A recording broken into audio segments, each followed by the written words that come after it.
என்னப்பா இப்படி ஆகி போச்சு.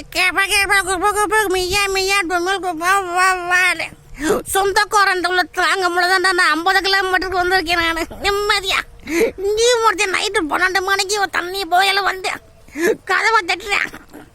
என்னடா நான் தடப்படான்னு கேட்டா சேச்சி வீடு எங்கன்னு கேட்குறேன்.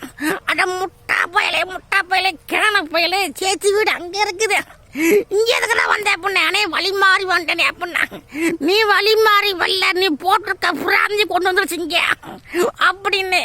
உங்களுக்கு காம்பவுண்டு சேவல் தேவையில்ல, கம்பி வேலி தேவையில்ல, அடுத்து கரண்ட் கம்பி தான் போடுறது லைன்ல. எவனா வந்தீங்க மாட்டிக்கிட்டு அப்புறம் இழுத்து கீழே அப்படின்னு. அப்படியே ஆனே அப்படின்ட்டு போறாயா முட்டா போயா.